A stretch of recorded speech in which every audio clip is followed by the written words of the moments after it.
இப்போ சோசியல் மீடியாவில் நீங்கள் ஃபேஸ்புக்கு, வாட்ஸ்அப்பு, இன்ஸ்டாகிராம் எதை ஓப்பன் பண்ணாலும் ஒரு செய்தி ஒன்று வரும். 5 ரூபா நோட்டு, பழைய நோட்டு காட்டி, இந்த நோட்டு வந்து விலை மதிக்க முடியாதது. இந்த நோட்டு உங்ககிட்ட இருந்தால் நான் 50,00,000 கொடுத்து வாங்கிக்கிறேன் அப்படின்னும், ரூ. 2 காயினு, இல்லை ரூ. 2, ரூ. 1 நோட்டு இதெல்லாம் வந்து அதிசய பொருள். இதை வந்து அரசாங்கம் தெரியாமல் அச்சடித்து விட்டுட்டாங்க. இப்போ வந்து நாங்கள் வாங்கிக்கிறோம், 12,00,000 தரோம், 10,00,000 தரோம் அப்படின்லாம் ஒரு கான்டாக்ட் நம்பரை போட்டு உங்களை கூப்பிட்றாங்க. இது உண்மை அப்படின்னு சொல்லி நீங்கள் போனீங்க அப்படின்னா அவங்ககிட்ட போயிட்டு இருக்கிற ஃபோனு, அந்த கையில் இருக்கிற சில்லற பணம் 1000, 2000, 3000, 5000 வச்சுருப்பீங்களா, அது எல்லாத்தையும் பிடுங்கிட்டு உங்களை அடித்து அனுப்பிச்சிருவாங்க.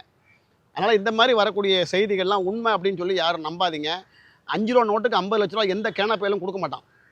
புரியுதுங்களா? அதே மாதிரி இந்த 786 இந்த நம்பரை கொடுத்தீங்கன்னா உங்களுக்கு 12,00,000 தரேன்னு ஒருத்தன் ஃபோன் பண்ணி என் நண்பர் ஒருத்தரை கூப்பிட்ருக்கான். இவரும் அந்த 786 தேடி பிடிச்சி எடுத்துகிட்டு அவனை நம்பருக்கு ஃபோன் பண்ணி அவன் எங்கே இருக்கான்னு பார்த்து போயிருக்காரு.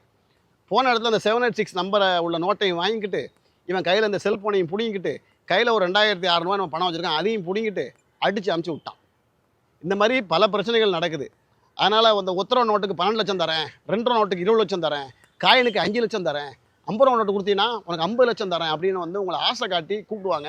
இதெல்லாம் உண்மைன்னு நம்பி போய் ஏமாறாதீங்க. இதில் பல பேர் ஏமாந்து அடி வாங்கிட்டும் கையில் உள்ள பொருட்களை அவங்கக்கிட்ட பறி கொடுத்துட்டு வந்தது தான் மிச்சம்.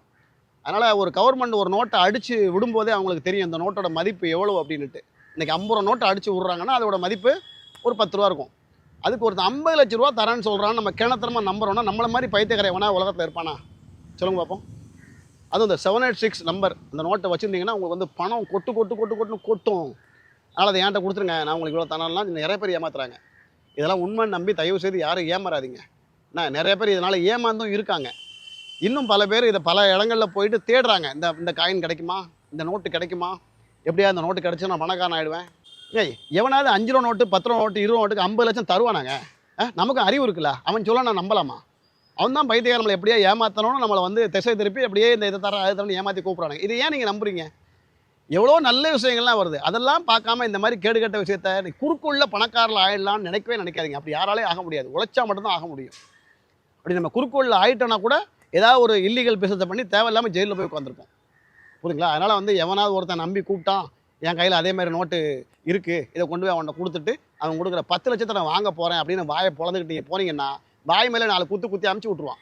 புரியுதுங்களா? அதனால் அவனெலாம் நம்பி போகாதீங்க. எல்லா பேரும் கேப் மாதிரி பைய